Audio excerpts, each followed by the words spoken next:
Greetings, everyone.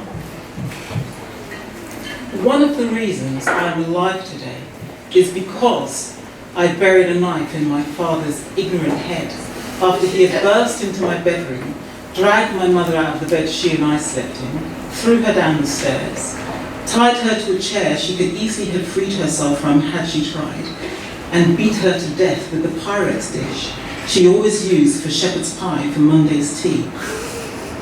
During the attack, my father screamed one thing over and over: 18 years. When he was done murdering his wife and mother of many, he bounded back up the stairs to do God knows what to the rest of us. Number one, I apparently was up first. Number two, I wasn't having any of it. But number three, I was really looking forward to that shepherd's pie. I got actual jail time. I wouldn't have, except the knife they found in his head, it was later deduced, had been put there subsequent to the imminent threat. Upshot, he came at me fast, but somehow his momentum was used against him, so he crashed back down the stairs, and then I walked down after him. Note, I'm not sure how they know that I walked, but some forensic shithead had much to say about the fucking carpet in support of this. Then I stepped, refer to my earlier note, over his unconscious form, walked into the kitchen, selected a knife, returned to his prone form, and with all of my might shoved it through his skull. The public gallery in the court was packed with all of my year, a lot of the students from the year above and below, my fellow teachers, and even the head. I remember thinking, who's running the school? As I looked up at so many familiar faces, closely followed by, is this an outing?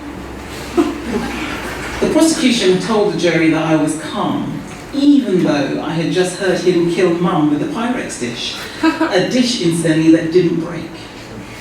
He, lawyer, explained further that I had not frantically grabbed for a weapon with which to protect myself, but that I had carefully nominated just the right one in a calculating manner, and that I had meant to end life using deadly aggression. Whilst he wasn't wrong, he couldn't possibly know this. It was at best a good guess. That and the severely damaged ligaments in both my shoulders probably aided him in arriving at this conclusion, but still.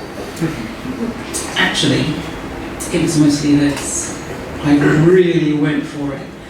After he was down and out for the count, and that was what they had a problem with. Had I just left the house, raised an alarm, called the police, etc., I would be free now, instead of in here with some real unsavory types.